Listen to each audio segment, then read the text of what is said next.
Alrighty, Swag. Let's see. Here we are. Let's bring this music down a little bit.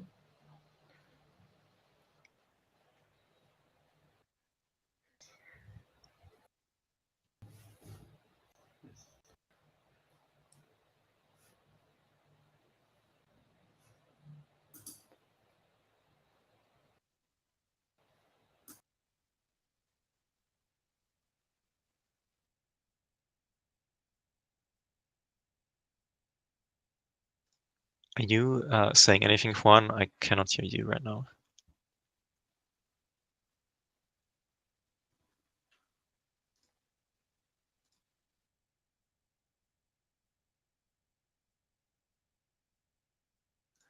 Okay, it looks like Juan's Wi-Fi crashed, so I'm just gonna go ahead with this, hopefully, and he can rejoin the stream in a minute or two. Ah, yes. The magic of the Are you back? internet. Oh, Oh, great. man. Oh, The jeez. timing, man, the Oh, timing. jeez. Okay. Speaking of anxiety, Oh, yeah. anyways, it's not the worst that has happened on a hackathon wake up call.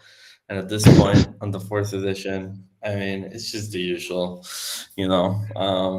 This is just our fun place to like goof around with hackathon devs. So yeah, I mean, today, fourth edition. I thought we had more, to be honest. I thought we were going on like a 10th, but not quite. We're on our It fourth. feels like it, right? Um, yeah, I know, right? I know, right? It definitely feels like it's been more, but yeah, whatever. I guess been gaslighted. Yeah. So what do we have for today, Swag? What are we covering? Yeah, today we are covering two hackathons actually. So we are kind of strapped for time because there's 4 projects we want to go over. And so the two hackathons we cover today is the ETH Hong Kong hackathon and the ETHGlobal online hackathon. Both of these happened in October last month, near the end of it. And so I want to just quickly go over these two events and kind of like give a brief recap. And so starting with ETH Hong Kong, um, we had a prize pool of 30K at the hackathon. I think more than 250 hackers attended. We had 84 project submissions. And so this is really reflecting the creativity in the Hong Kong community. We've had a few winning projects, 2 of which are joining us today. They participated in the on-chain innovation track, and we also had a student innovation track, which is really cool to see. That in Hong Kong, there's a student kind of community there. And so, yeah, this is really reinforcing ETH Hong Kong's commitment to building a Web3 developer community and providing a platform for future innovation in that region. So that's ETH Hong Kong, and then let me jump to ETHGlobal Online, which was really quite amazing to see because we had, I think, 238 project submissions. And when I first saw the final list, I was like, "Oh shit, we need to spend some time here going through these projects." And so we had to actually split the judging between the entire DevRel team at Scroll just to make sure that we could get to it in time, which is really something. So yeah, that was amazing to see. I think that almost 50% of all projects at ETHGlobal Online have deployed on Scroll. I think it was like 45% or something, which is really insane to think about, but also really amazing to see. And yeah, we had a few different tracks here as well. I think we gave out 6K shared between the top 3 projects. And then we had another 10K shared between the next top 10 projects. And we also, as usual, had our pool price of, I think it was 4K, that was shared between everybody that deployed on Scroll, just as a kind of like very nice community focused thing that if you deploy, you're going to be able to snag something just for getting your feet wet with Scroll. And so, yeah, that's really it about these two hackathons. Again, seeing the amount of projects at ETHGlobal Online was just insane. And yeah, we have two of the top 3 projects here with us today as well. So it's going to be fun, and I can't wait to delve into that one. You kind of just like own that. Jeez, I feel like so useless today. Anyways, I usually help you out with these, but I guess you just own them this time around, You're which good. is You're fine. good. I don't mind. I don't mind, man, at all. Yeah, so two hackathons. I guess we usually mention this at the end, but one more hackathon coming up. I think two hackathons coming up. CK Hack this weekend in Istanbul and ETHGlobal Istanbul the next weekend. So two more hackathons on the horizon, and we also have one more hackathon coming up in December, ETHGlobal India. So still a few more hackathon recap calls to go, at least two more for the rest of the year. And yeah, another cool thing that happened in terms of those hackathons is that we did sponsor two hackers to attend each one of those hackathons. We have one hacker attending ETH Global Istanbul and one hacker attending ETH Global India. Um, with the most recent giveaway that we made. So this is encouragement for everyone to participate in these engagement activities whenever we have them available. But yeah, so I think we're ready to go with the first project. Swag, who do you want to bring over? Absolutely. I would like to bring on the communities ID team from the ETH Hong Kong Hackathon. Uh, yeah. Awesome. Alrighty. Hey, Well, hey, hello, Slane. Slane. Hey guys, can you hear me? Yes, sir. Yes, Hello? we can hear you. Okay, great. Yeah, so Awesome. this is Slime from Communities ID. Great. Nice. And Slide, how was your experience at ETH Hong Kong? It was a hackathon that we co-organized with Water, I think, Juan, if I'm not Right. wrong here. So yeah, Correct. just Yeah, how it's was how was your experience? yeah, to my opinion, is fantastic and awesome. Although I couldn't make it to Hong Kong in person and we demo our project online and the whole experience is very nice. Nice, nice. Yeah. So the hackathon had like a hybrid component to it. You could like be on site or online. Just by the way, we didn't cover that, but yeah, nice to have you here, Slane. Tell us more about Communities ID. How is this idea born? Yeah, okay, great. So basically, Communities ID is a DID as a service protocol, and we could provide a username.brandname style DID system for different crypto projects and also maybe for crypto communities. Nice.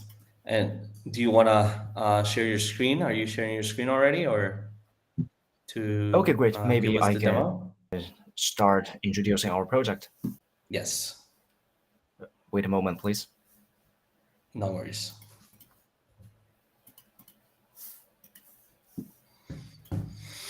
All right. You I free hope you now? guys can see my screen. Yes, sir. Okay, Yes. perfect.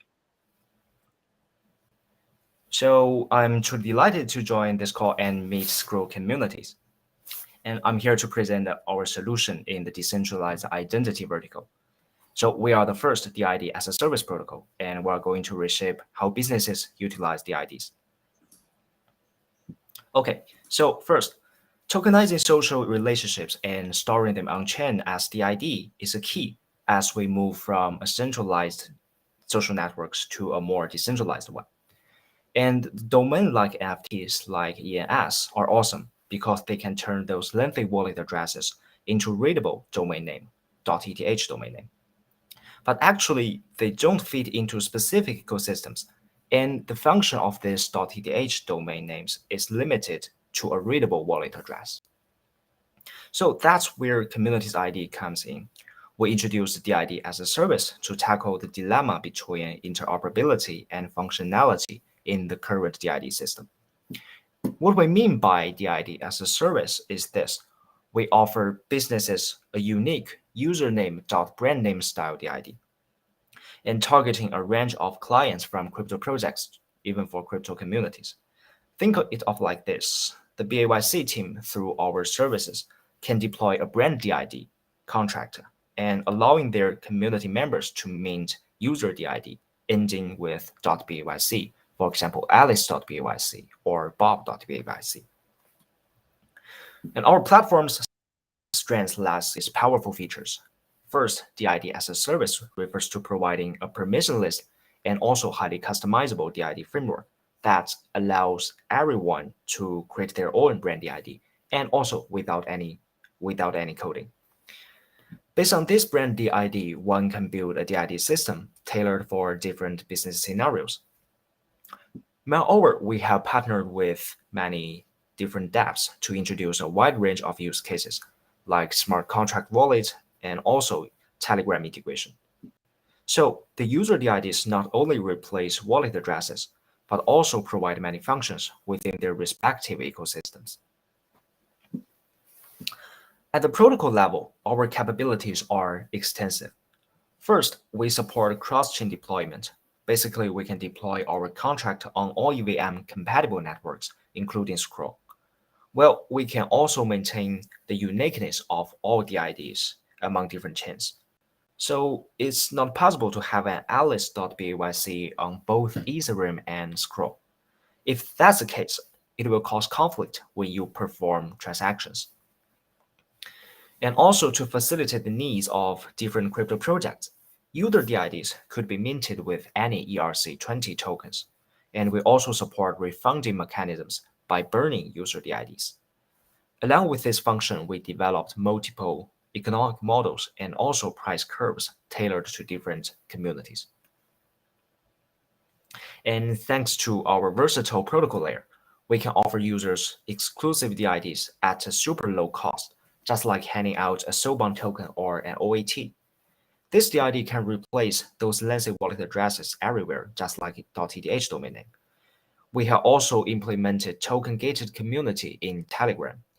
And integrating DID into Telegram not only increases user retention, but also offers a seamless onboarding solution for Web2 users. By the way, with our refundable DID and price curve features, it's even possible to build a friend-type model in Telegram. Beyond that, our DID can integrate with any dApps like SocialFi, GameFi, Quest platform, smart contract wallet, DeFi projects, and so on. Consequently, we are not just a protocol. We provide a public good that transforms all user relationship into a business to customer social graph. And in this way, we could seamlessly build in communities beyond a specific application. In DID vertical, we have competitors like ENS, .bitspace and Unstoppable Domain. They also deliver a domain like NFT. However, our unique DID as such becomes our moat. Our flexible protocol allows for more use cases, so it's impossible to customize an economic model and fully empower a business with other DID protocols. Okay, great. That's all I would like to share in this deck, and I also prepare a demo video of our product to help you understand what we are building. And I need to change to another screen. Wait a moment.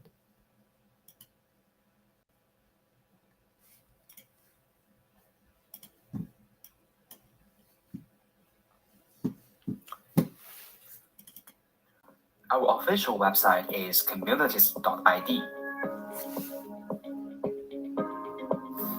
If you input a random name like .cast, you can see we have already deployed on Ethereum, Polygon, Base, Binance, Optimism, and also Scroll. For this demo, we will proceed on testnet. Here, let's use .eth Hong Kong as an example. The entire minting process for businesses is straightforward and user-friendly. You just need to enter your desired domain name, select the preferred chain, and here I will use Scroll Sepolia testnet as an example. First, users need to log their brand ID in the pre-mint stage.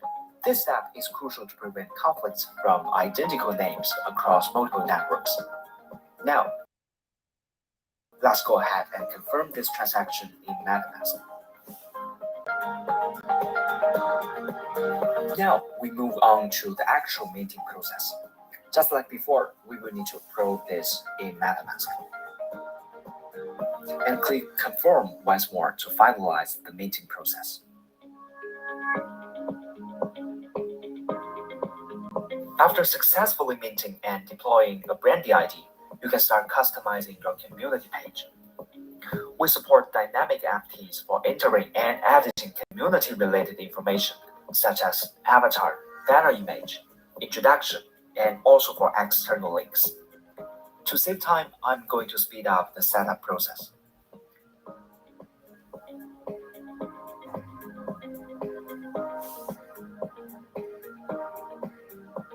Once community setup is complete, the community page is now branded with your unique elements. Additionally, you can specify user ID minting conditions in the mint settings. For instance, in the invited mint mode, you need to specify a signer, and only that can authorize other wallets to mint the ID. In public mint mode, anyone can mint a user ID. And the holding mint mode is more suitable for NFT communities. For example, if the BAYC community collaborates with community's ID, they can input the BAYC NFT contract address. This means only BAYC holders can mint the ID ending in .BAYC. Unlike ENS and Space ID, we allow business users to customize the settlement token for user ID. For example, the user ID for .BAYC can be paid by using APE token. Furthermore, we allow communities to define their economic models to cater to their target audience and business needs. We have models similar to FriendTech, where users can earn by burning their DID.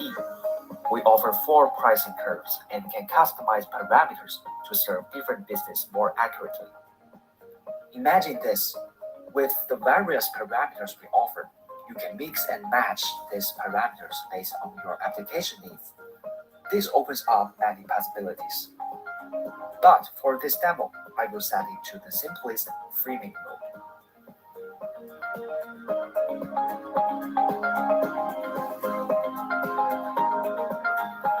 Once the minting settings are complete, you can start minting user ID, like slime.eth Hong Kong. The entire user minting process is also very friendly. To better serve crypto projects, we have also developed an SDK. This allows users to mint user ID and perform other operations directly within their existing websites, dApps, or ecosystems, making the transition more seamless. After successfully minting and obtaining your user ID, you have the option to set it as primary. This lets you to use it in place of your regular wallet address. Now, the user ID can directly result to my wallet address. See are the fundamental features of Communities ID. As Communities ID progresses, we'll be broadening the horizon for user ID, introducing a variety of applications and rolling out additional features. Thank you for watching. Okay, great. That's what I would like to share today. And I hope you guys enjoyed this demo. And I also will be very glad to answer any questions from you guys. Awesome. All right. So All right. take it away. Yeah, thank you so much for this elaborate presentation. I do have like one quick question because I think you touched on a lot of things here, but I have one quick question. So you mentioned, I think that you use some kind of omni-chain protocol to enable cross-chain DIDs. My question is like, which protocol is that? Like, what are you using to enable the cross-chain functionality? Okay, great. That is a very interesting question. So actually, we have a very long story about this part. So at the beginning, we used layer 0 to do this omnichain stuff. But actually, at the end, we found the cost of layer 0 is quite high. So finally, we decided to use a relayer, which is developed by ourselves. So the cost of minting a brand ID or deploying a smart contract across different chains will be cheaper for business users. But in the future, we would like to accept maybe other omni-chain protocol solutions, like maybe map protocol and so on. So in this way, we could make this part more decentralized on our platform. Interesting. I see. That makes sense. All right, I don't think I have any more questions, and we do have to move on to allow the other project some time as well. But thank you so much, Slein, for coming on and sharing that with us. That was nice to see. Okay, thank you guys as well. Thank you, Slade. Alrighty, who do we have next? I believe Lazy Otter. Yes, that's correct. Alrighty. Hello. Welcome aboard, Marco. Hello, Juan. I was Timus, I believe. Thanks for having me. I'm Marco, and I'm the product owner of Lazy Otter. And yeah, shall I start now? Yeah, Go maybe ahead. you can also kind of like just share your experience. Have you been at ETH Hong Kong in person? Yeah, actually, it was the first time that me and my team attended any hackathon event, because we started building this project like 2 months ago, like somewhere around 33 months ago in July, and we just saw this opportunity of hackathon, so we applied for it. So it was the first time for us, and it turned out quite well, and we are really glad that we also met a lot of people there.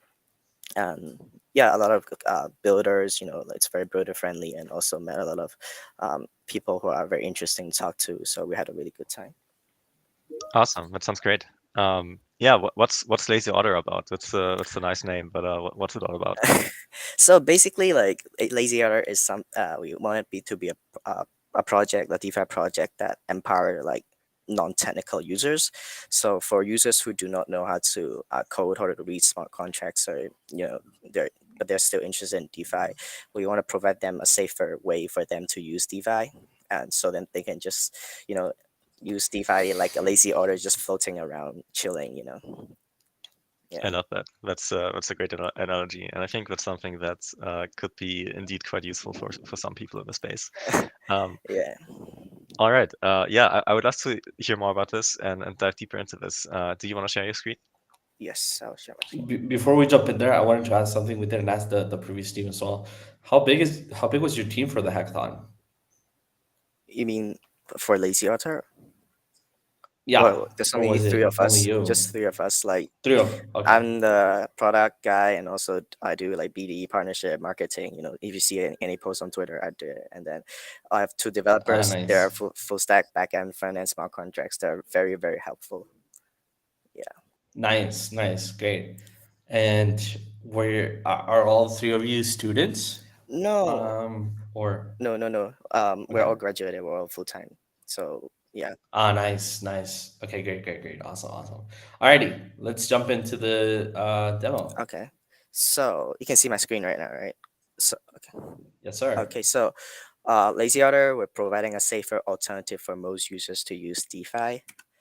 So a bit about the market situation right now. Like 2022 was the biggest year ever for crypto hacking. Every year, like high numbers, and 3.8 billion was stolen, and more than 80% of them are DeFi hacks.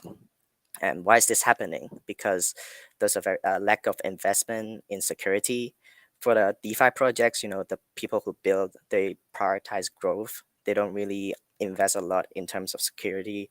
And for the community, they always chase high yields. They also, like most of them, they might not have the technical expertise to to do their own research, or really to understand what is really going on, what the risk that they're facing. But yeah, this is like what we want to argue is like these community, or like these users, they actually do care about risk. It's just that there aren't like enough like tools that are very easily accessible to them, or for them to use. And even though like maybe like the past generation of like the degen, they might not care about risk, but if people if like blockchain were to scale, people were to start using DeFi, then the next generation of users, they're going to care about risk. So yeah, that's what we want to tackle. But then there's a problem. For users, the cost of them protecting themselves is actually too high. Just like imagine yourself as an average DeFi users. If you don't know how to read codes, you don't know how to read those smart contracts. Like how can you protect yourselves? You can. The only way that for you to do so right now is you kind of look at the Git book, the white paper, and see whether they have been smart contract audited or not. But how much does that actually say? Like how much do you actually understand from the white paper or like from the smart contract audit report? And also, out of all the projects that got hacked, which one of them has not gone through like several like smart contract audits? So we're saying like a one-off audit is really not enough for users to understand like how risky the projects are. So like you see like here, like user before they deposit into a project, they'll worry about whether this project is legit or is a scam. And then after they deposit, they'll think, oh, will my money still be here? When I wake up, if I go out to do exercise, if I, go out to dinner with my friends, what if an attack happens in the middle, then will all my investment be gone?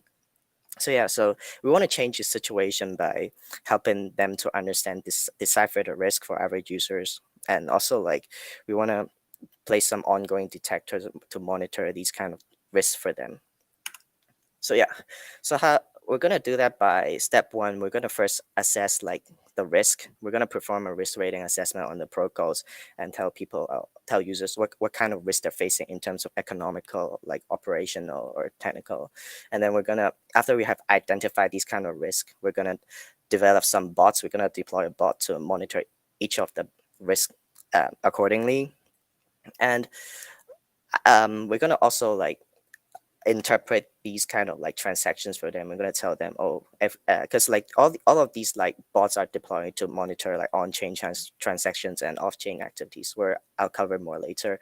But yeah, we're going to monitor these kind of like on-chain transactions, and we're going to interpret to them in terms of like, oh, what is this going, what does this transaction means? Because like it might be just a bunch of hash or things that they might not understand, but we're going to tell them, oh, what's going on, what does that mean? And then yeah, and if we find that, oh, any hack is happening or any attacks are happening, and then we're gonna help them to automatically withdraw the funds and keep it safe. So just retrieve the funds first to a safe place. So I explain a bit more about why it would work. So in a normal like hack, the money doesn't just go away in like one transaction. Like there are four different like phases of hacking. First from funding, preparation, testing to exploitation. So like funding will be like they're gonna fund the attack from like Tornado Cash, or maybe we can also like see whether the fund is from some malicious address. And yeah, I'll cover more about this in the next slide. But yeah, and then they're gonna prepare. They're gonna try to test out the contract, the contract, and see if it worked first. They don't want to commit into the high gas fee transaction immediately, so they're gonna test it first, and then until they really start the exploit where the funds will actually be drained. And yeah, and then afterwards like the hack completes. But you see like 70% of the hacks are actually multiple transactions, like test first, attack, and then 50% of the time was more than like an hour. But then 98% of the time people only find out when the hack is completed. So what we want to do is we want to do it like before like the whole hack completes. So actually like 3 different golden windows that we can actually notice the hack is coming in, and we can help users to withdraw the funds first.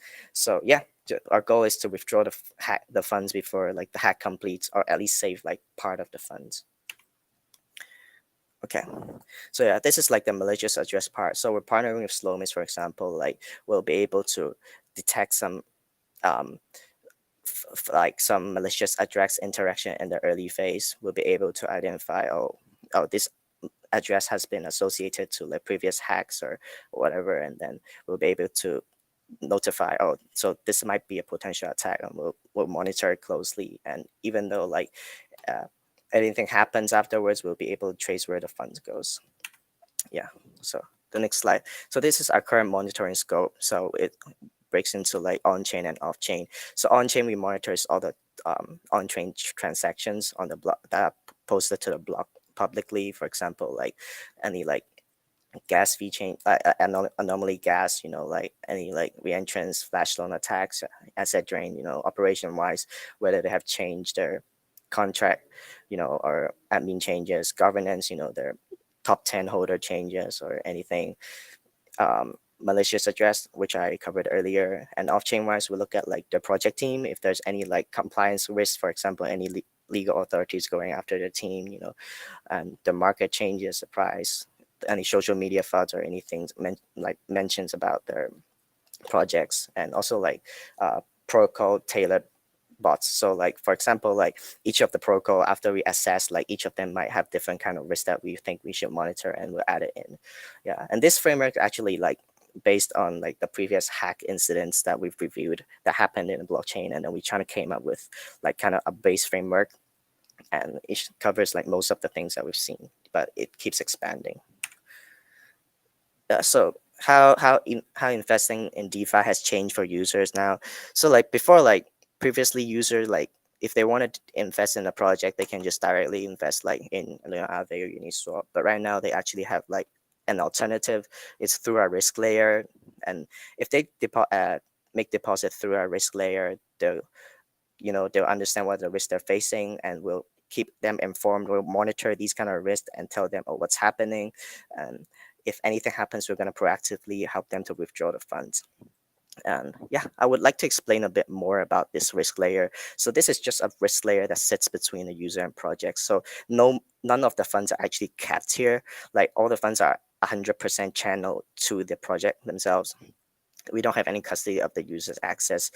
The only time that this layer has funds is when we see a hack coming, and we help users to emergency withdraw the money back to this layer. That's where the money will be there. And like only the wallet address, the users, who has made deposit to this layer can withdraw, has a token to withdraw the funds from this layer, and it cannot be transferred to anywhere else. And yeah.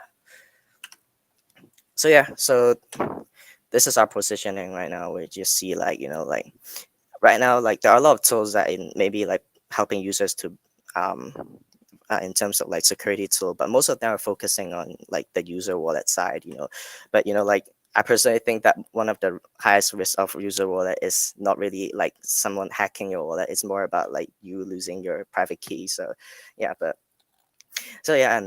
and then for DeFi protocol, there are most of them, the security tools are, like the passive security, in the sense that, oh, they tell you, oh, there's an alert coming in, something's happening, blah blah blah, but you don't really know what to do, and sometimes you might not be able to react quickly enough. Like if you're on the street, you have to go home to log in to your laptop to withdraw the funds. It's already too late. So what we want to do is, if we see if it's a really critical attack that is coming, then we'll help users to proactively protect themselves before that. Yeah. So yeah, this is like how our platform looks like, and I can actually show you a demo of it. Is there enough time for it? Maybe we can run through it like quickly. Is that an option? Yes, I'll try to do it within 2 minutes. Awesome. Wait. How do I?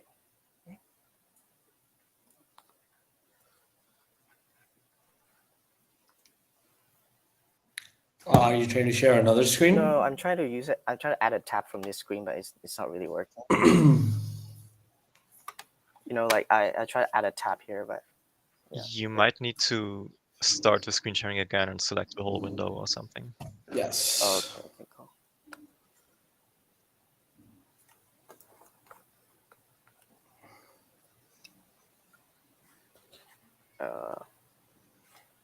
Okay, I think something is wrong with my computer right now.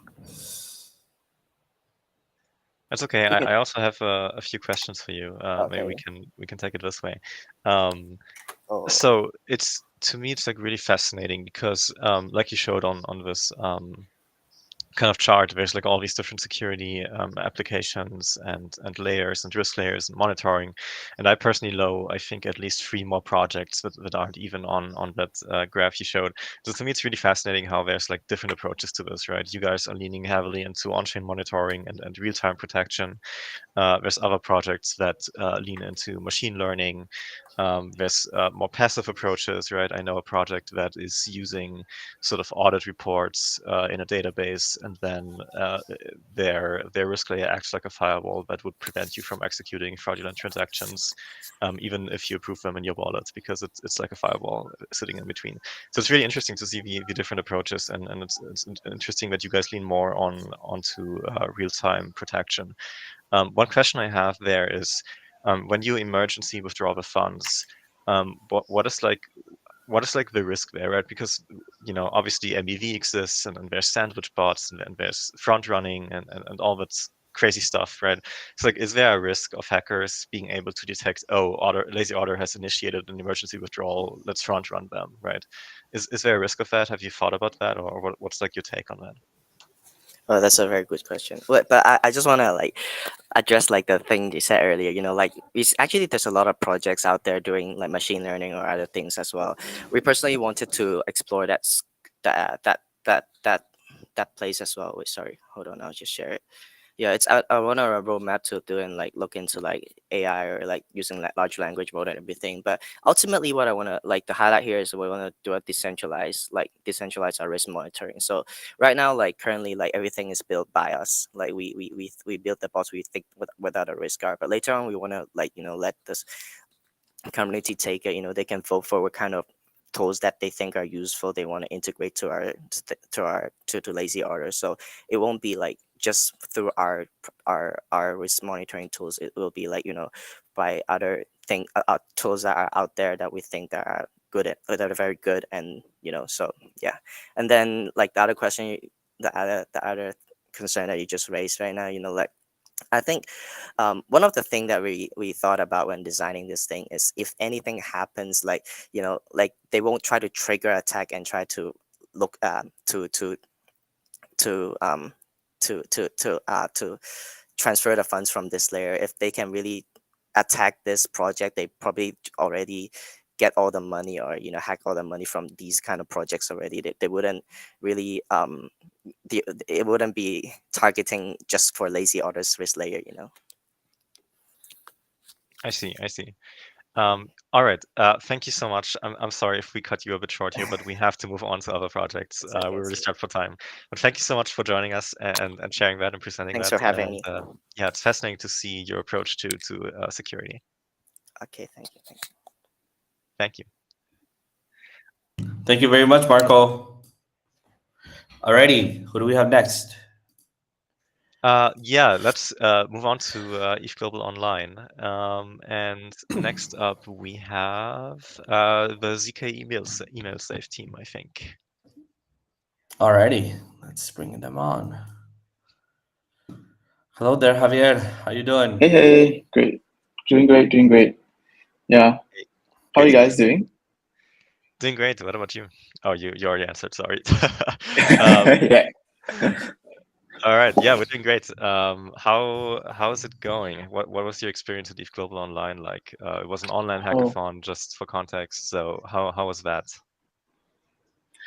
Yeah. So yeah, it was an online hackathon, and I decided to like just hack solo because it was like quite difficult to kind of form a team and like make sure that everyone is getting like doing their work, like contributing. So yeah. It To be honest, it was pretty intense because like there was just so many teams that joined the hackathon. Like over like 500 projects that entered the hackathon. It was insane. Like I didn't expect so many projects to be there. And honestly, I think a lot of the projects were brilliant. Like I went through some of uh the the winners and also like some of the projects that didn't win. Like so many interesting ideas out there. Yeah, I think that was a really interesting event. Absolutely, and I can only echo that. It was really hard for us to make a decision about the winners because there was just so many projects and so many that would have deserved a prize. But it's really hard to make a choice there. And yeah, what you said as well, so many projects. I think there was another ETHGlobal Online hackathon earlier this year. And I think back then we had like 120 projects or something deploying on Scroll. And so this like almost doubled basically. So that's interesting. I wonder why. Maybe it's because the bear market is sort of like slowly ending. And that attracts more people. But yeah, shall we get into ZK Email Safe? It's an interesting name, and I wonder what's behind that. Sure. I will. Yeah, let me share my screen. Yeah. Okay. So actually, I prepared like a video just to like do the whole introduction and everything. So it's just a 3 minutes video, or actually no, 4 minutes. But just want to go through like a high level of what this is before the video. But yeah, so basically this allows you to control your safe, no-sys safe, multi-sig with just your email, just emails. Yeah, so like you don't have to have a wallet, you don't have to have any kind of like seed phrase or anything. You just have to use your emails to control, and everything it's done with security and security first mindset. So okay, I won't go through more, like rest of the stuff will be explained in the video, but after that we can like go through more questions, and like I can explain a bit more about how it works behind the scenes. Yeah. Okay, so let me just start it. Hi, I'm introducing ZK Email Safe. Hi, Yeah, I'm just introducing ZK Email Safe, built on Safe and deployed on Scroll. My name is Javier, software engineer interested in applying zero knowledge in consumer-facing applications. For this hackathon, I built a Safe module to operate a multisig with just emails verified using zero knowledge proofs. On a high level, users send emails to a relayer. The relayer generates a ZK proof, sends it to the Safe module. Safe module verifies the ZK proof, and then it executes the transaction to send ETH to a user. Operating a multisig is a hassle for non-crypto natives. You have to worry about storing seed phrases securely and also not losing hardware wallets. You need to install wallets, tools to sign messages, and lastly, coordination to get everyone's signature is super time consuming. This results in limits to who can operate as signers. Multisig transactions also taking multiple days to be executed. If emails can be used instead, multisig can be unlocked for a whole new set of users. Why email? Firstly, everyone has it and knows how to use it.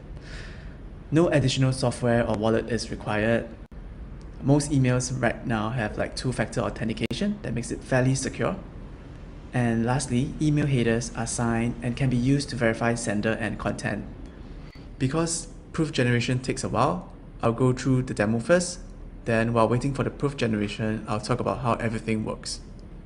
I've created a safe multisig beforehand and preloaded it with some ETH. So you can go to the Safe ecosystem and click on ZK Email Safe, and that will bring us to the module dashboard. If this is the first time using ZK Email module, you'll be asked to put in a bunch of emails that we use to sign multisig, and also the minimum number of signers required to pass transactions. Next, we'll send a batch transaction to enable and configure the module. Once the transaction has been accepted on chain and the module enabled, you'll be brought to the dashboard, and you can start off by creating your first spend proposal. Anyone can create a proposal, but to make things simple, we are going to use email to create the proposal as well. So just put in the details and send an email to the relayer. Okay, the proposal has been created. So the next thing we need to do is to approve them using the signer emails.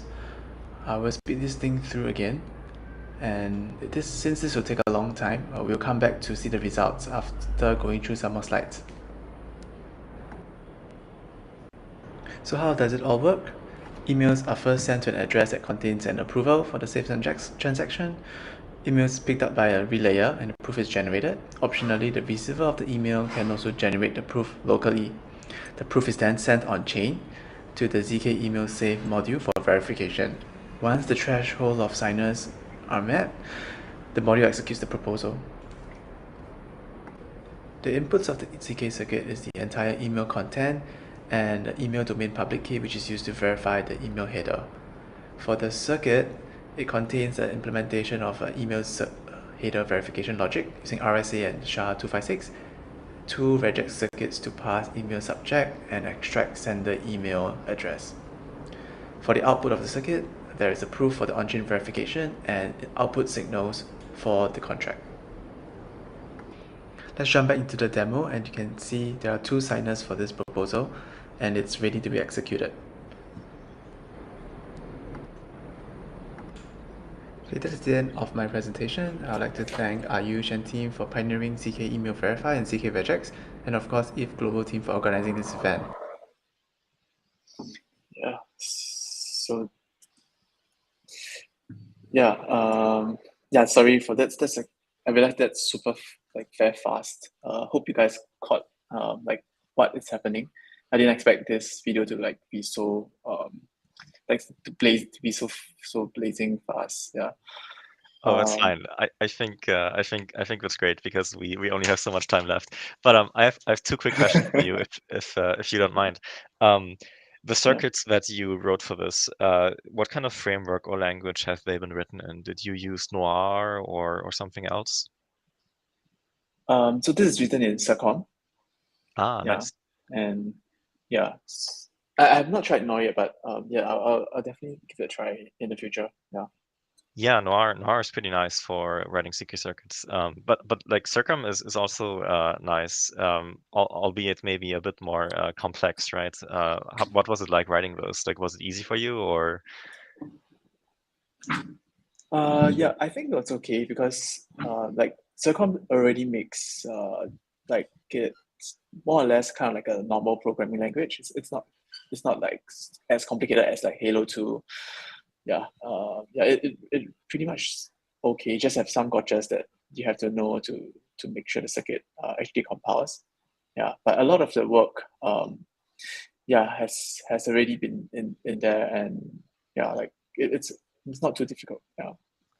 Gotcha. And by the way, I don't know if you've seen it or if anybody else out there watching it has seen it, but we have a pretty nice Circom workshop on our YouTube channel, sort of explaining how to write Circom circuits from scratch. So if anybody's interested in that, go check out our YouTube.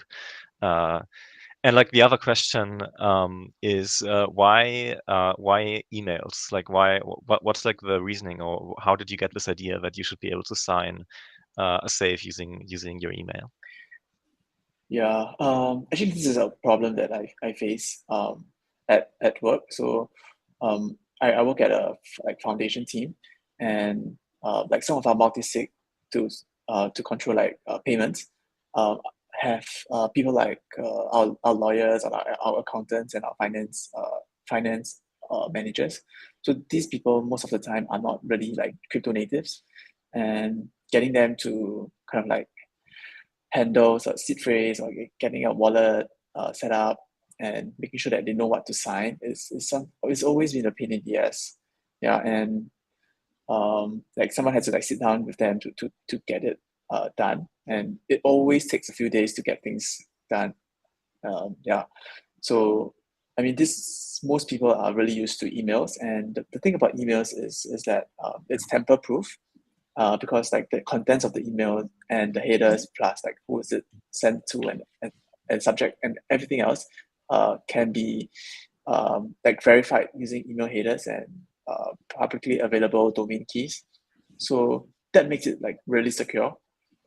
And most of the time, emails have 2FA as well. So that's not something like a wallet can have, and it honestly it's pretty secure. Yeah, so like all these properties add up makes emails like I would say the perfect like tool to sign multisig. Yeah, just because yeah, it's just so simple. Gotcha. That makes perfect sense. Yeah, that's great. I love to see this. I always like seeing people writing circuits for their projects. So that's great. Maybe we can catch up in DMs and chat a bit more about circuits and all that kind of stuff. But yeah, thanks so much, Javier. We only have so much time left, so I hope it's fine for you if we move on to the next project. Oh, no worries. Yep, sure. Thank you, Javier. Alrighty, and last but not least, we have SC Bridge account. So let me bring in George and Colin. Let's see. Hello, George. Hello, Colin. How's it going? Hi, how you doing? All great, all great. You want to tell us a little bit of what was the experience hacking during ETHGlobal Online for you guys? Yeah, I can kick off because I actually have to drop in a minute, and I'll let Colin do the rest of the call. But we had a great time. It was pretty intense for us. We worked really hard, a team of 4 developers. We're from a team that usually works on state channels tech. So we're able to do something completely from scratch in a slightly adjacent direction, which we think is pretty cool. So yeah, I'll hand over to Colin to say more about it. Awesome. Yeah, I guess also just to echo what Xavier had said, it's really surprising just like the number of high quality, interesting projects that were produced. When I saw kind of the original number, I assumed it was like a mistake, 500 projects. I assumed they actually meant 500 participants, but they didn't. And it was, pretty cool. Yeah, definitely quite an experience, huh? Quite a big hackathon. And so yeah, tell us a little bit of what is SC Bridge account. What was the inspiration behind it? Sure. So I'm sharing a screen now? Let's see. Yes, you are. Okay, yeah, so just as to kind of set the stage a little bit, what we're trying to address is, so no matter how great your L2 is, and this is not a dig at Scroll or anybody, most of the users and applications in Capital in blockchain are going to be somewhere else. So there's this kind of a global fragmentation problem for digital assets. So that's true in the global sense, but it's also true within the Ethereum kind of community and ecosystem.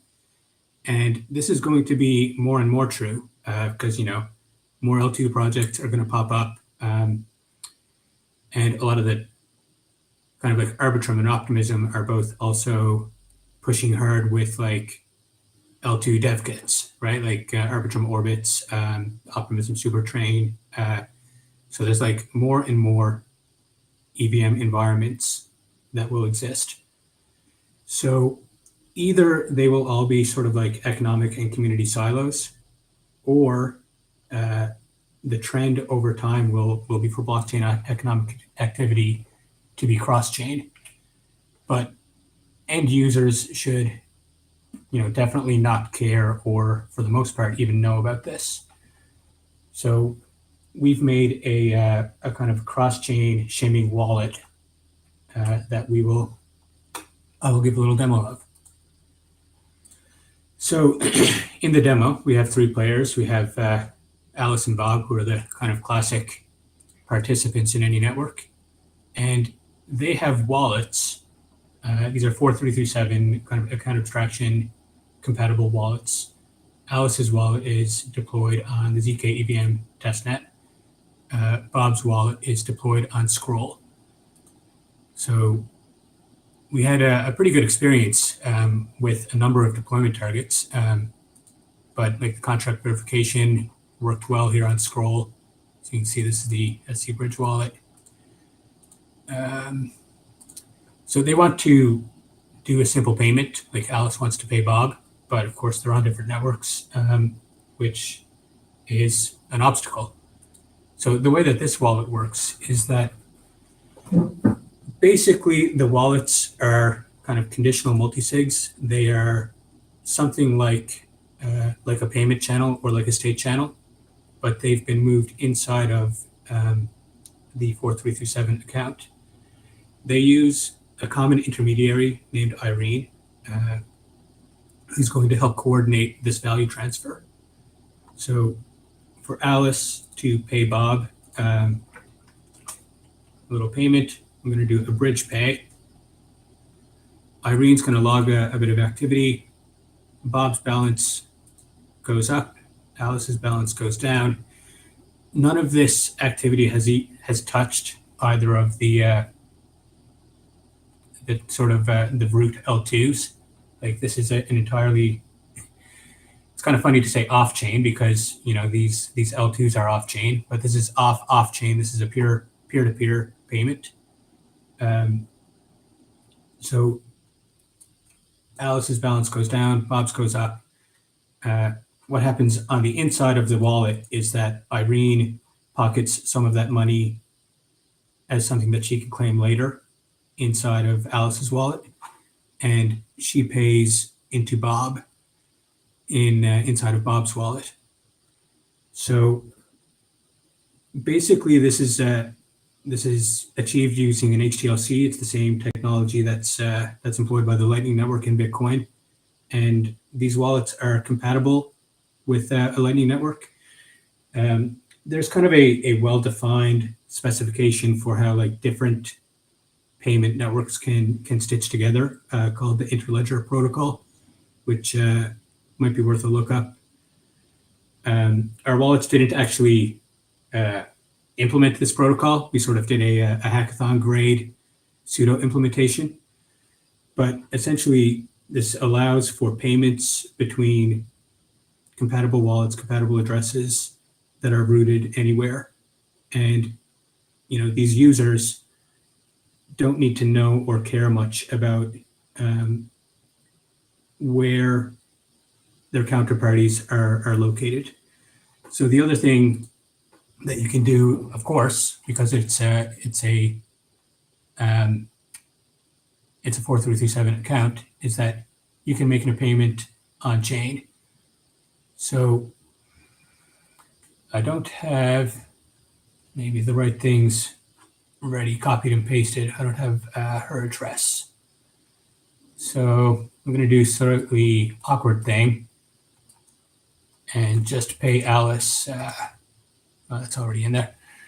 We're going to pay her on Scroll. So the wallet can do arbitrary user ops, like 4337 user ops. In the demo, sorry, for the hackathon, we just have a simple value transfer. But this is a payment that has gone to Alice's address on the Scroll L2 from Bob's Bridge wallet. So yeah, I mean that's the short of it. We do have a demo video that's with the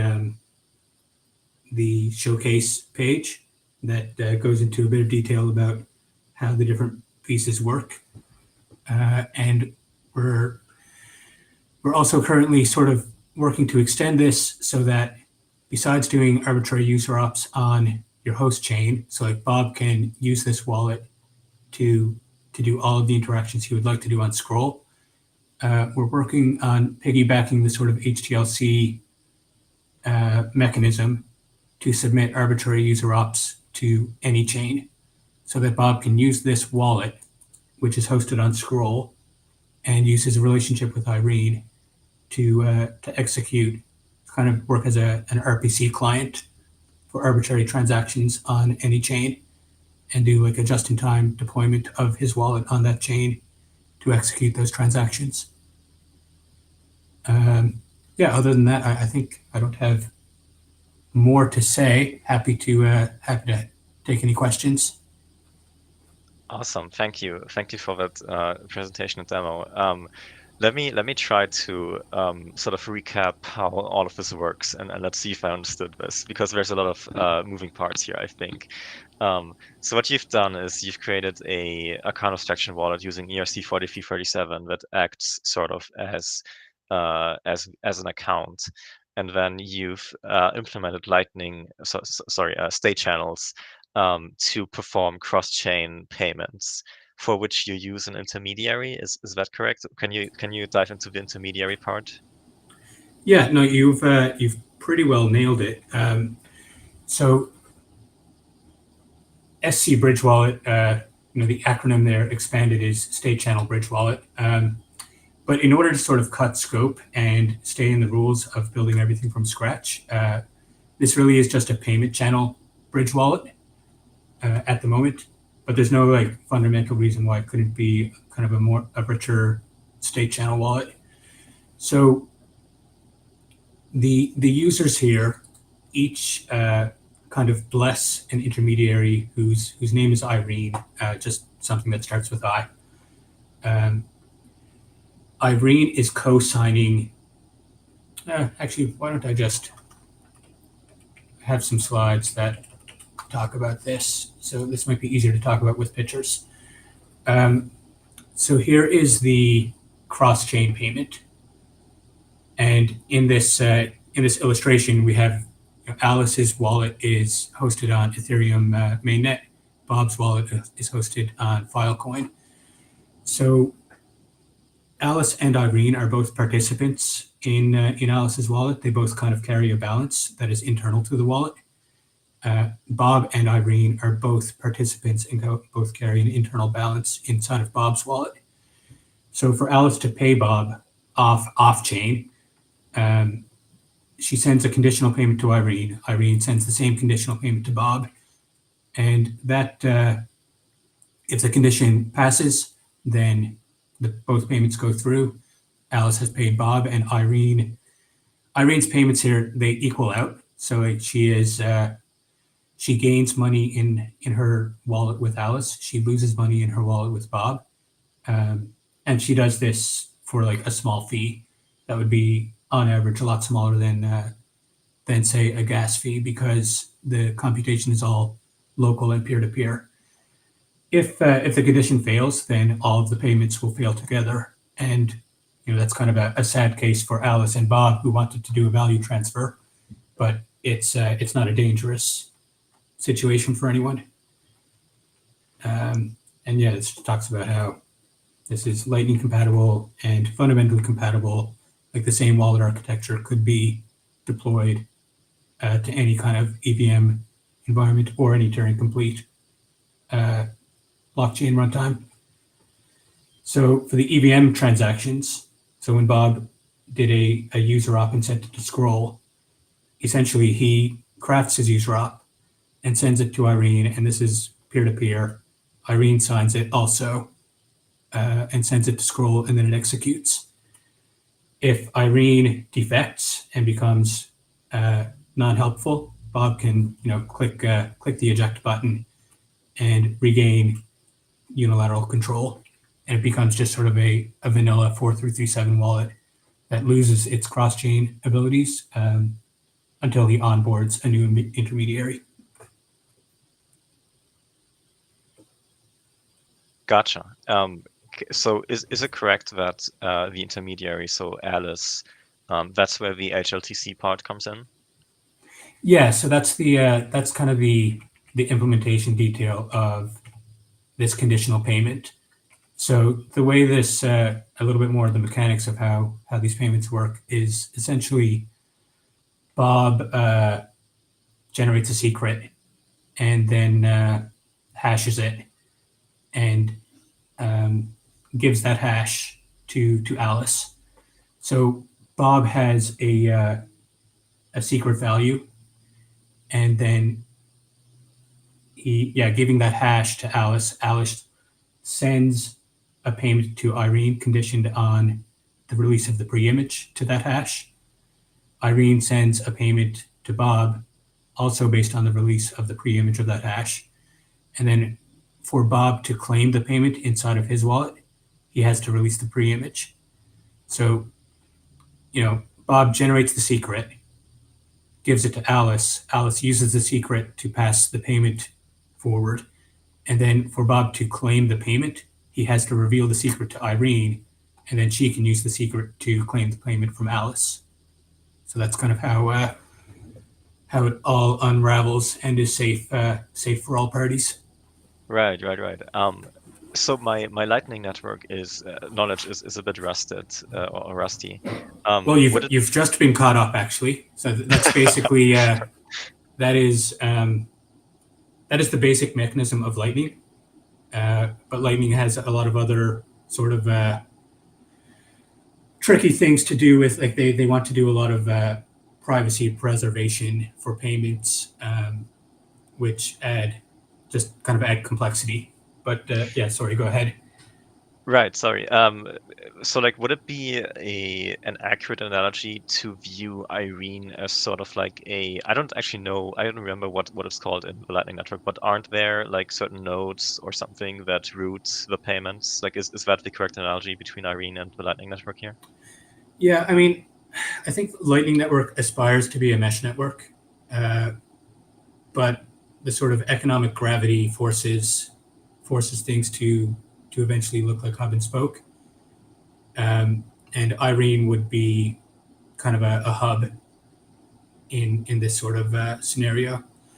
So basically the value proposition of, connecting with an Irene obviously improves the more different people that she's connected to. either directly or via like a longer path. Right. But yeah, that's fascinating. I like this. I like that you used the account abstraction standard to kind of make this work. Yeah, this is fascinating. So you mentioned So that you. Oh, sorry. Go ahead. Yeah, I mean, it's kind of we have a lot of background in sort of designing state channel networks and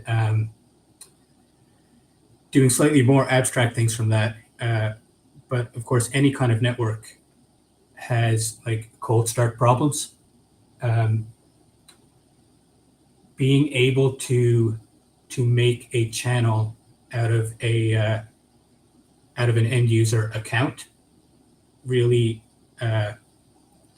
reduces the sort of cold start problem, because even if you spin up one of these wallets and there's no one else there, it's still usable as a regular wallet, right? This could be made into a plugin, for instance, onto like the Safe 4337 wallet SDK, or maybe like an alternate architecture is like for this to consume other 4337 implementations and kind of use their user op validation.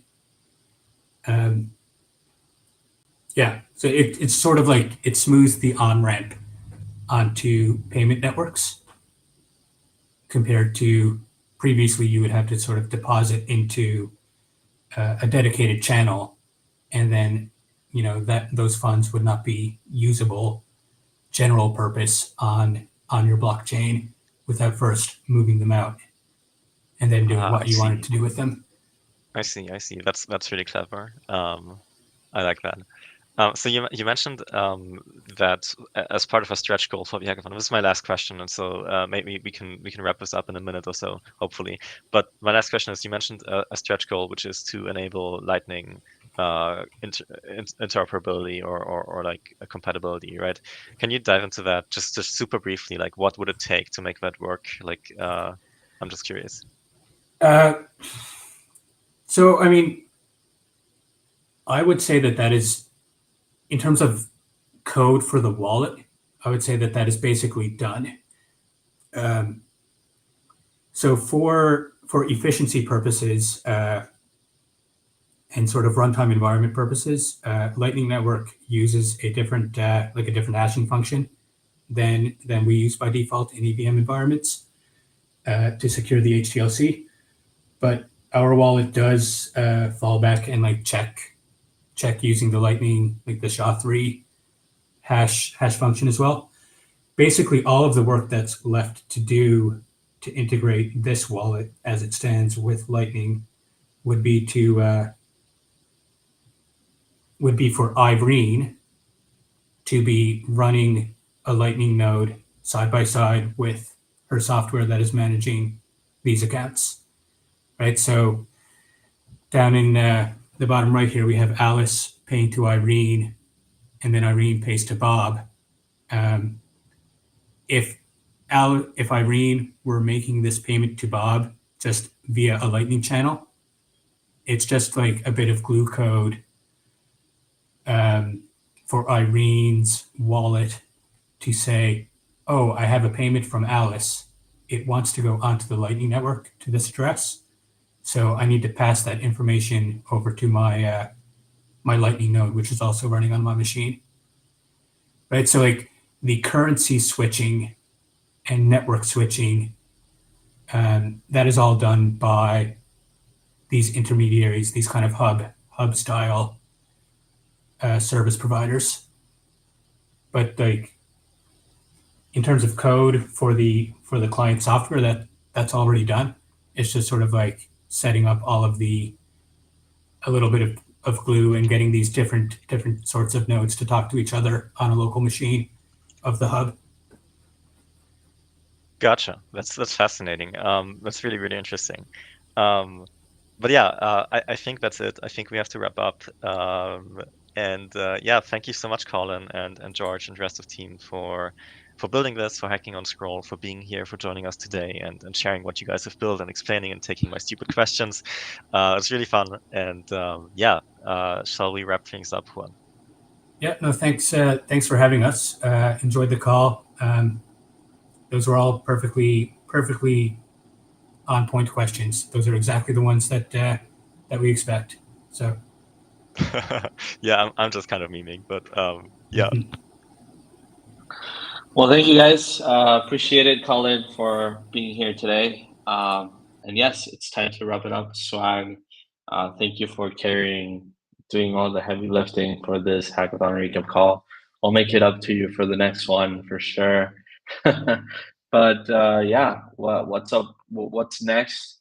We have CK Hack happening tomorrow in Istanbul. This weekend, I mean, we have ETHGlobal Istanbul next weekend. We go India in December.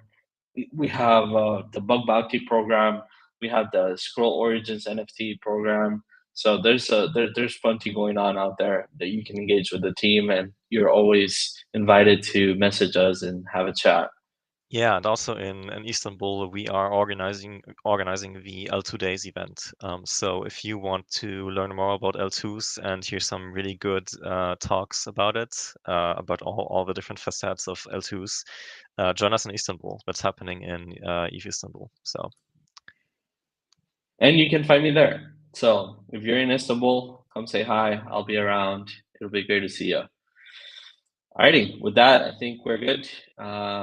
Thank you, Swag, for one more edition of the Hackathon Recap Calls, and I'll catch you later. Yeah, thank you everyone for joining. It was really fun. Peace.